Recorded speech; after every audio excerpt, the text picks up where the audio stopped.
একটা অবাক করা হাদিস শোনায়। ফাতেমা এমন একজন বউ ছিলেন যিনি তার স্বামীর কাছে কোনো আবদারি করতেন না, কোনো কিছু চাইতেন না।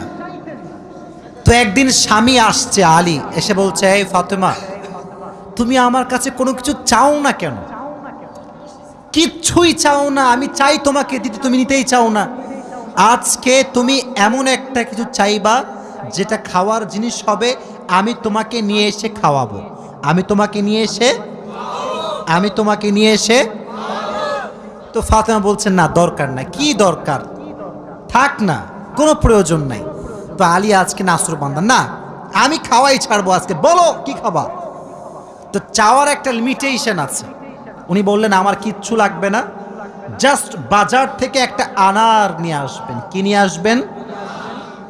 তো আলী রাদিয়াল্লাহু তাআলা আনহু বলছে, ঠিক আছে যাও, আমি যাচ্ছি, তোমার জন্য নিয়ে আসবো একটা আনার। বের হয়েছেন নেওয়ার জন্য। এই মনোযোগ দিয়ে শুনবেন হাদিসটা, খুব মনোযোগ দিয়ে। বাজার থেকে একটা আনার কিনেছেন, কিনে যখন বাসায় ব্যাক করবেন, হঠাৎ করে একজন গরিব মানুষ আসছে, সে বলছে, আলী, আজ 3 দিন যাবত আমার পেটে কোনো খানা নাই, আমি বড় হতদরিদ্র মানুষ, খুবই ক্ষুধার্ত মানুষ, তুমি কি আমাকে কিছু খাওয়াতে পারবা? আলী রাদিয়াল্লাহু তাআলা আনহু এতটা দান করার মেন্টালিটি ছিল, এতটা ভালো মানুষ ছিলেন, বইয়ের কথা ভুলে গিয়েছেন, ওই আনারটাও আল্লাহর রাস্তায় দান করে দিয়েছেন। তো যখন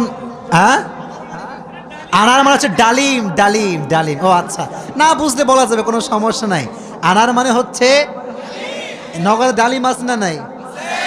তোমাদের নগরে একটা বড় বাজার আছে, বাজারটার নাম কি?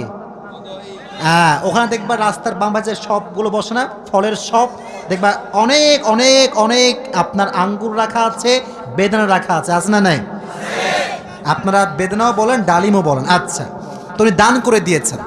তো যখন দান করে দিয়েছেন, হঠাৎ করে মাথায় আসছে, তো কার জন্য ছিল?